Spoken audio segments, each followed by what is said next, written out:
तो वोट दिए लालू जी को देकर, मोदी जी को देकर, तो बुलाइए मोदी जी और लालू जी को। कहीं नहीं आपका क्षेत्र का नेता रहा है। जब अपने नेता चुनिएगा क्षेत्र का नाम, यहाँ बताइए अभी तक यहाँ पर विधायक जी नहीं आए हैं। हम यहाँ पर राजनीति की बात नहीं करेंगे, लेकिन जनता अपने नेता को चुनती है, को हमारा प्रतिनिधि करेगा, हमारे लिए आवाज उठाएगा। तो यहाँ पर नेता ही कोई नहीं। जिले के सबसे ज्यादा बड़हरिया में आज के डेट में मर्डर हो रहा है और रंगदारी मांगा जा रहा है। और जो भी व्यवसायी यहाँ पर शांतिपूर्वक अपना रोजगार कर रहे हैं, उन्हें दिन दहाड़े धमकी दिया जाता है और रंगदारी नहीं देने पर दिन दहाड़े गोली मार दिया जाता है। ये दुर्भाग्य है बड़हरिया का। यहाँ तो दर्जनों नेता बनकर जाते हैं, लेकिन जनता के बीच कभी नहीं आते हैं कि जो भी अपराधी है उसे कड़ी से कड़ी सजा जरूर मिले, क्योंकि आए दिन हम लोग देख रहे हैं कि कुछ पैसा देकर जो भी अपराधी छूट जा रहे हैं। तो अपराधियों का बड़हरिया में इतना क्राइम हो रहा है, जब पहले रंगदारी के लिए वारंट दे दिया जाता है कि इतना शाम को पहुंचा दीजिए तो गोली मार देंगे, तो उसी वक्त प्रशासन को संज्ञान लेना चाहिए। अब आवाज उठा रहे हैं, एनएसए लगा दिया जाएगा। आज हम चिल्ला रहे हैं, कलियों में एनएसए लगेगा, हमको जेल में डाल दिया जाएगा, और तब कोई नहीं खड़ा होगा मेरे लिए। ये जितने लोग भीड़ बनाकर देख रहे हैं ना, जब कोई मुसीबत फंस जाएगा, जो इनके लड़ रहा है उनके लिए भी लोग नहीं खड़े होते हैं। जब चुनाव आएगा तो जाति और पार्टी के नाम पर वोट देते हैं और नेता को चुनते हैं, और जब कोई घटना घटता है तब नेता खोते हैं। नेता क्या है, सबको आंखों के सामने दिख रहा है किस प्रकार से बड़हरिया क्षेत्र में, खास करके सिवान जिले के सबसे ज्यादा बड़हरिया में आज के डेट में मर्डर हो रहा है और रंगदारी मांगा जा रहा है। और जो भी व्यवसायी यहाँ पर शांतिपूर्वक अपना रोजगार कर रहे हैं, उन्हें दिन दहाड़े धमकी दिया जाता है और रंगदारी नहीं देने पर दिन दहाड़े गोली मार दिया जाता है। ये दुर्भाग्य है बड़हरिया का। यहाँ तो दर्जनों नेता बनकर जाते हैं, लेकिन जनता के बीच कभी नहीं आते हैं। जनता की क्या समस्या है, इस पर कभी वो लोग अपना ना पक्ष रखते हैं, ना उन्हें मतलब है। यहाँ बताइए अभी तक यहाँ पर विधायक जी नहीं आए हैं। हम यहाँ पर राजनीति की बात नहीं करेंगे, लेकिन जनता अपने नेता को चुनती है, को हमारा प्रतिनिधि करेगा, हमारे लिए आवाज उठाएगा। तो यहाँ पर नेता ही कोई नहीं आ रहा अभी तक। उतना दूर से काहे के लिए आएंगे जी? उतना दूर से देखिए, अब जो दूर का लोग जिता दिया है, यहाँ का विधायक जो जीते हैं वो दूर का ही ना है, तो कहीं ना कहीं हम जनता गलती कर दिया है। इस पर अभी हम लोग बात नहीं करेंगे। इस वक्त जरूरी ये है कि प्रशासन, सिवान प्रशासन से हम लोग मांग करते हैं कि जो भी अपराधी हो उसे कड़ी से कड़ी सजा दी जाए और परिवार वालों को उचित मुआवजा दिया जाए। और हम ये चाहते हैं कि जो भी अपराधी है उसे कड़ी से कड़ी सजा जरूर मिले, क्योंकि आए दिन हम लोग देख रहे हैं कि कुछ पैसा देकर जो भी अपराधी छूट जा रहे हैं, तो अपराधियों का मनोबल बढ़ जा रहा है। किस टाइप का चाहिए? घटना घट जा रहा है, लोग 4-5 साल जा रहे हैं, फिर बाहर आ रहे हैं, मनोबल डाउन नहीं हो रहा है अपराधियों को, फिर ये सजा किस बात? ऐसे लोगों को उम्र कैद होना चाहिए। जो मर्डर कर दिया, किसी का घर उजाड़ दिया, किसी का कोख उजाड़ दिया, वैसे लोग को सजा क्या 2-4 साल सजा वाला क्या, उसका उम्र कैद का सजा होना चाहिए। हमारे हिसाब से उन लोग का फांसी हो जाना चाहिए, क्योंकि जो किसी का मांग का सिंदूर उजाड़ दे रहा है, किसी माँ का कोख उजाड़ दे रहा है, उसको आप 2 साल 4 साल सजा से क्या फर्क पड़ेगा?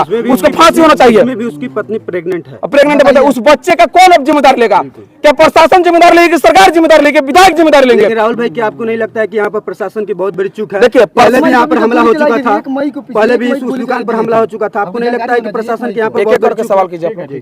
देखिए, सवाल आपका ये है कि प्रशासन की चूक, हम बता रहे हैं कि प्रशासन की 100% चूक है, लेकिन प्रशासन के साथ हम एक बात अवश्य जोड़ेंगे कि प्रशासन पूरे बिहार में मात्र 85 से 90 हजार पुलिसकर्मी है, जबकि बिहार की जनसंख्या 13 से 14 करोड़ है। और जरा बताइए कि 95 हजार पुलिस और 80 हजार पुलिस से पूरा बिहार संभाल पाएगा क्या? कहीं ना कहीं इसमें सरकार की लापरवाही है। और जब एग्जाम हो रहा है तो पेपर को लीक कर दिया जा रहा है, तो बच्चे कैसे पढ़ के जाएंगे? राहुल भाई, सवाल ये है कि अगर पुलिस प्रशासन यहाँ पर संज्ञान ली होती तो शायद इस स्वर्ण व्यवसायी की हत्या नहीं होती। हम तो एक शब्द में कह ही रहे हैं कि प्रशासन की 100% लापरवाही है। बड़हरिया में इतना क्राइम हो रहा है, जब पहले रंगदारी के लिए वारंट दे दिया जाता है कि इतना शाम को पहुंचा दीजिए तो गोली मार देंगे, तो उसी वक्त प्रशासन को संज्ञान लेना चाहिए। चांदी बाजार पर कम से कम इतना बड़ा मार्केट है इधर पूरे एरिया का, कम से कम 2-3 पुलिसकर्मी को यहाँ पर अस्कैद किया जाए, शाम को सुबह में यहाँ ड्यूटी लगाया जाए कि जितने भी व्यवसायी लोग अपना शांतिपूर्वक व्यवसाय कर सके।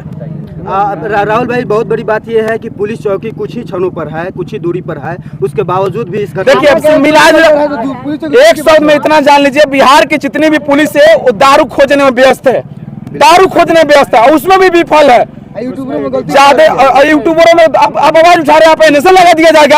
आज हम चिल्ला रहे हैं, कलियों में एनएसए लगेगा, हमको जेल में डाल दिया जाएगा, और तब कोई नहीं खड़ा होगा मेरे लिए। ये जितने लोग भीड़ बनाकर देख रहे हैं ना, जब कोई मुसीबत फंस जाएगा, जो इनके लड़ रहा है उनके लिए भी लोग नहीं खड़े होते हैं। जब चुनाव आएगा तो जाति और पार्टी के नाम पर वोट देते हैं और नेता को चुनते हैं, और जब कोई घटना घटता है तब नेता खोजते हैं कि नेता नहीं आ रहा है। आप तो वोट दिए लालू जी को देकर, मोदी जी को देकर, तो बुलाइए मोदी जी और लालू जी को। कहीं नहीं आपका क्षेत्र का नेता रहा है।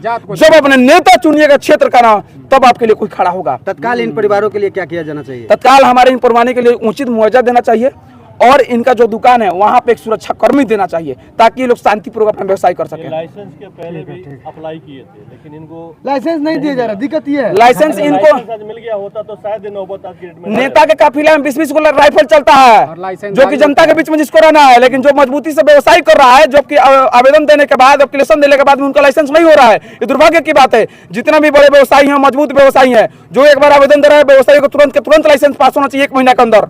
ये हम सरकार से मांग करते राहुल हैं। भाई, आखिरी मेरा सवाल ये रहेगा कि सिवान में ही ऐसे देखने को मिल रहा है कि जो अपराधी किस्म के लोग हैं सिर्फ यहाँ पर अंजाम देते रहे, सिवान में ज्यादातर देखने को मिल रहा है। सिवान में तो ज्यादा देखने को मिल रहा है। मैंने एक शब्द में कहा ना कि सिवान का सबसे एक शब्द में कहिए तो सिवान का हॉट स्पॉट बन चुका है बढ़िया। यहाँ पर नो वारंट, आज शाम को फोन जाएगा कि भैया 5 लाख 10 लाख पहुंचा दीजिए, और नहीं पहुंचाए तो अगले रात में आपका एनकाउंटर।